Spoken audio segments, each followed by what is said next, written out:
احلى مسا على اخواتي وحبايبي، عاملين ايه؟ يا رب كلكم تبقوا بخير.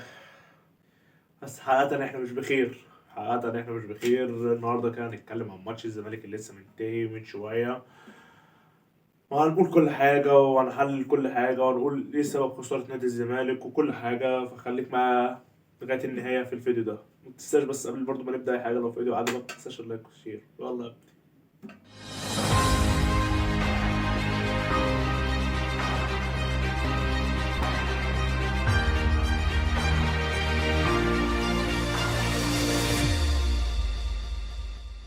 احلى مسا عليكم. النهارده كده هنتكلم عن ماتش الزمالك اللي لسه منتهي من شويه. بس قبل اي حاجه زي ما اتعودنا نصلي على النبي، وبرضه لو بتتفرج على الفيديو ده في وقت اي وقت من اوقات الصلاه اقفل الفيديو وروح صلي، بعد كده تعالى تتفرج على الفيديو. ماتش الزمالك هنحاول نخلص كده الشغل كله في وقت قليل كده يعني. غلط تشكيلة من فيريرا، غلط أداء من فيريرا، غلط كل حاجة من فيريرا. انت في ماتش زي ده مش هينفع تبدأ انا مش بتريق على لاعب ولا بقول ده لاعب وحش. كل واحد مستوياته امكانيات، ودي الحقيقة. كانت عمر جابر والسيسي امكانيات ضعيفة، مش امكانيات تنجح خط وسط ملعب نادي الزمالك. بدايتك بعمر جابر كانت غلط، بدايتك بالسيسي كانت غلط، بدايتك بالشيكا كانت غلط. طب سيبك من دولت، طريقة لعبك جوه الملعب غلط. انت عملت ايه؟ كنت بتعمل الضغط العالي، الضغط من قدام، ضغط ضغط ضغط ضغط ضغط، بس ضغط سلبي مش ضغط ايجابي. ضغط سلبي ليه؟ انت بتضغط واحد على واحد او اتنين على واحد. تعال بص بالجانب الاخر، نادي الترجي عنده لعيبه في وسط الملعب، اللهم صل على النبي عليهم، لعيبه عارفه تطلع كوره، لعيبه عارفه تمرقص، لعيبه عارفه تتحرك. انت ما عندكش اللاعب اللي في وسط الملعب اللي قادر يروح يضغط الضغط الايجابي، اللي هو يقدر ياخد كوره. لا، انت كل لعيبتك بتروح تحلق. انت حتى لما ودي اتنين على واحد بيروحوا حلق. نادي الترجي ايه ده؟ انت بتحلق عليا؟ طب اهو هباظي، طب اهو هعمل سلوك، طب اهو هسوي كذا، طب همرقصك وهعدي.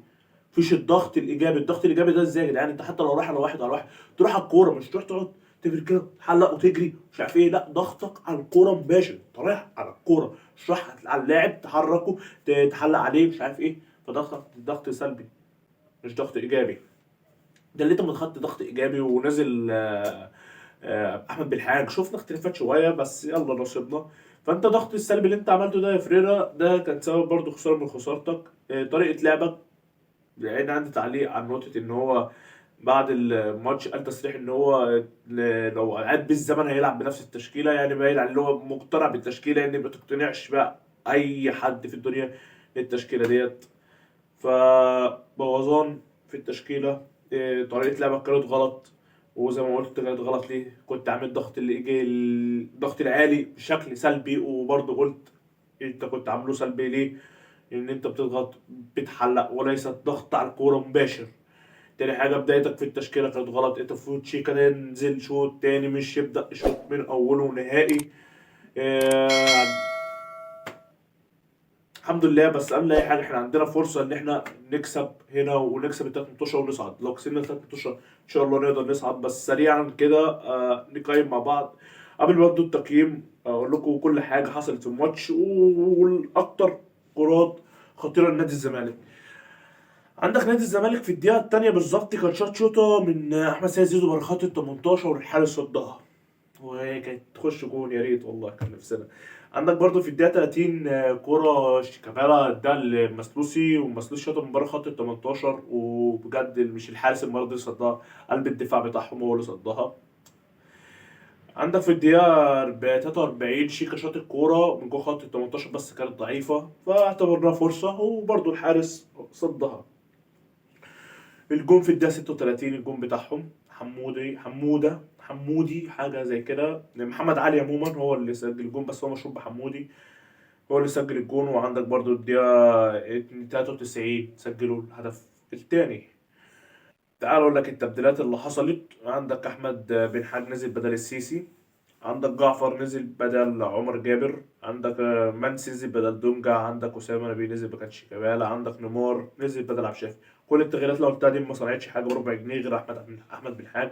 مش بقلل من اللعيبه ولا اقول لهم لا كانش هيضيفوا، لا هم كانوا هيضيفوا بس هم نزلوا في وقت الغلط. انت عندك اسامه نبيل ونيمار نازلين في الدقيقه 80، فاهم حاجه؟ نازلين في الدقيقه 80 والدنيا بايظه.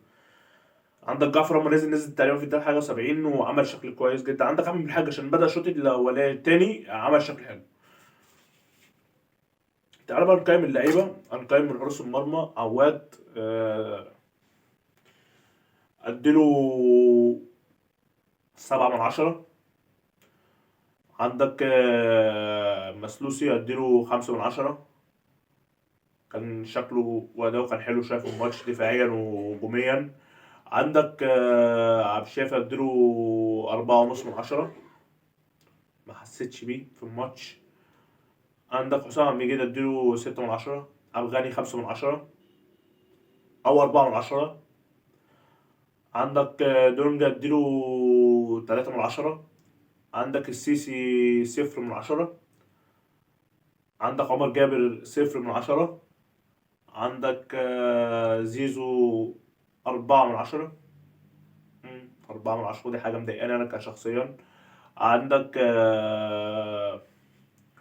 شيكابالا 4/10. 4. عندك جزيري 2/10. تعال أقول لك على اللعيبة برضه اللي نزلت وقدم تقييمات. كل اللعيبة بره التقييم ما عدا أحمد بن حاج. وأحمد بن حاج هديله بالشكل اللي أنت لاعب جديد وأول ماتش ليك وفي وسط الظروف ديت وتعمل كده، فأنا هديك 8/10 وأحييك على الأداء ده. أديك 8/10 يا أحمد بن حاج. بتمنى ان شاء الله المكسب التلات ماتشات الجايين عشان نقدر نصعد. وفي نهاية الفيديو احب اقول لك متنساش بس اللايك والشير والسبسكرايب. يلا سلام.